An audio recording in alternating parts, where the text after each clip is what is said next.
Okay, we're up to section 5.3, day 1.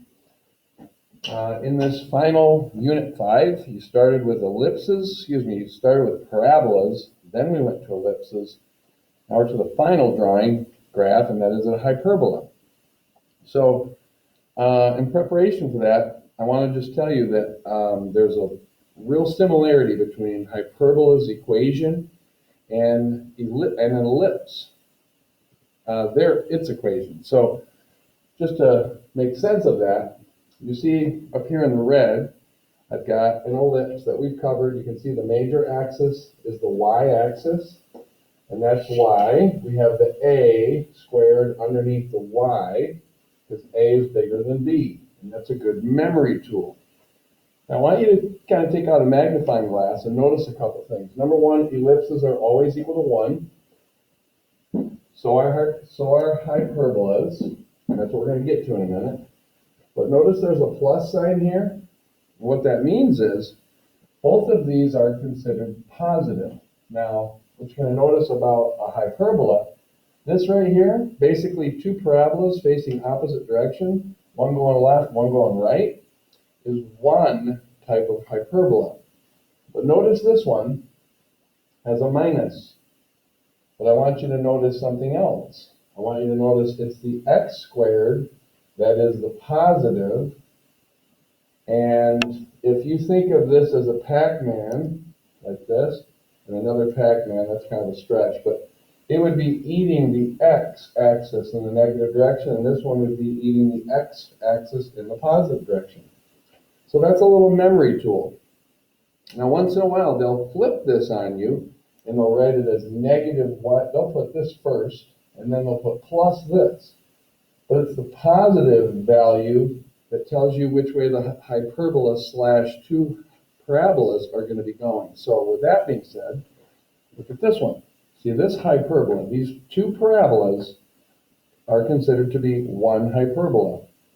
So you've got this Pac-Man eating up, you've got this Pac-Man eating down. So that's chowing on the y-axis, and this is chowing on the y-axis. And I want you to notice in this equation, we have a negative, but the key is what's positive. The y stuff is positive. So that's why the hyperbolas are going to be munching on the y-axis. A couple other things. A squared is first or positive. Remember how in an ellipse, one of the major points was A is always bigger than B. That's why A squared is always bigger than B squared.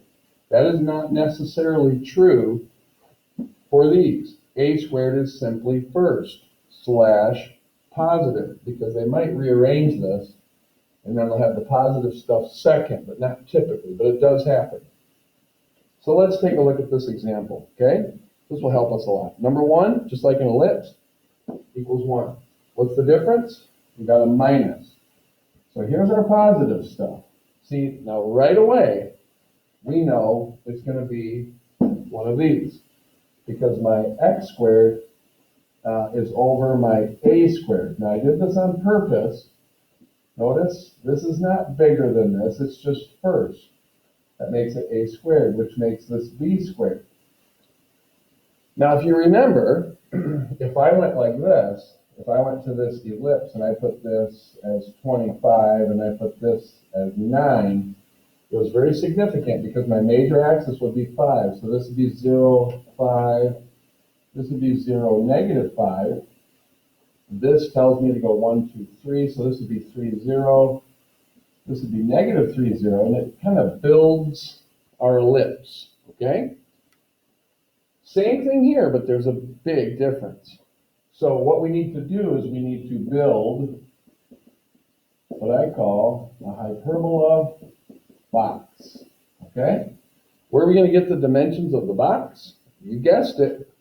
If a squared is 9, then a is 3. If b squared is 25, then b is 5. So what we're going to do is we're going to go along the x-axis 3 units. So 1, 2, 3. 1, 2, 3. Oh, and I didn't mention this. This is day 1, so the hyperbola's center is going to be 0, 0. And then day 2, it's going to shift the center, just like it did with the ellipse, okay? So now, my box, I went 3 to the right, 3 to the left. Now I need to go up and down 5 because it's underneath my y stuff, just like we did with an ellipse, but there's a big difference coming. 2, 3, 4, 5. 1, 2, 3, 4, 5, and here comes the box. And there it is. Now, what do you do next? The next thing you do is you draw in your diagonals, which are really asymptotes, which we've talked about in this class, so you shouldn't be too unfamiliar with that phrase asymptote or word. The diagonals need to go like this. Now notice I'm going a long ways outside the box.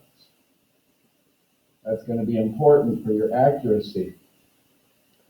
And now we got to go back to something I said earlier. See, the x squared is positive, therefore we know it's going to be like this, which a hyperbola is 2 parabolas. And so now we're looking for where this vertex is. Any guesses? It's going to be right here and right here. And you remember, if we worked on parabolas, things affect the width, or, the vertical stretch goes up like this, or it's super wide. The box and the asymptotes are going to be what determine how wide the hyperbolas are. So we start here, we go towards the asymptote, and remember, we can't touch the asymptote. So it goes there, then it goes there. And there it is. Now, the thing is, there are also things that we talked about. If you remember, I'm going to draw it over here. If you remember the days of parabolas, we had a focus. There are also foci on hyperbolas.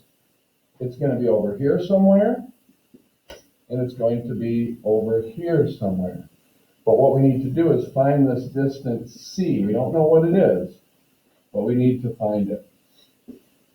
So where are we going to find it? Right here. A squared plus b squared equals c squared. That is the exact same thing as the Pythagorean theorem, but it's not in this case. So what's a squared? 9. What's b squared? 25. Equals c squared. So I get 34 equals c squared. So I go like that, bada boom, bada bing. And so I get the square root of 34. Now what's the square root of 36? 6. So I'm going to say this is approximately like 5.8. You can check it out on your calculator. This is just a guess. Probably close, but so that tells me I need to go 5.8. So there's 3, 4, 5, there's 6. So right in here somewhere. And so that point right there would be the square root of 34 comma 0.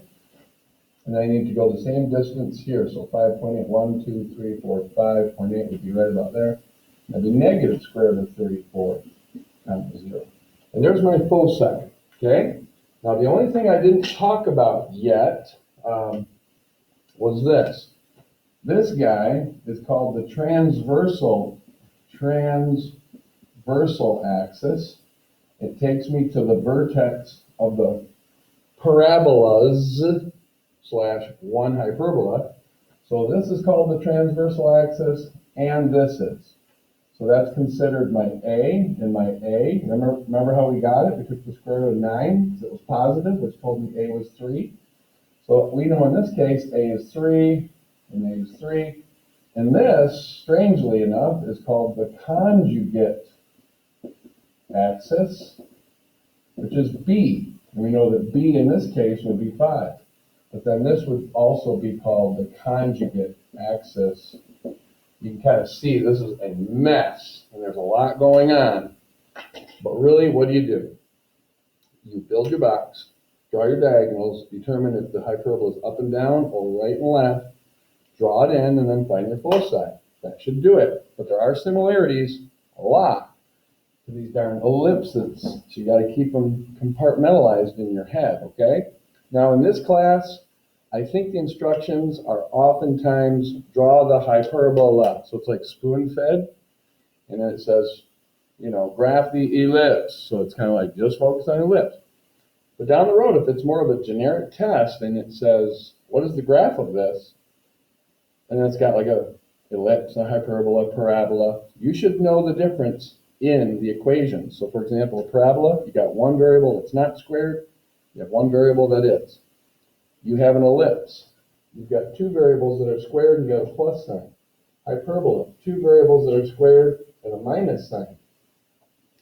And so you got to kind of have those compartmentalized.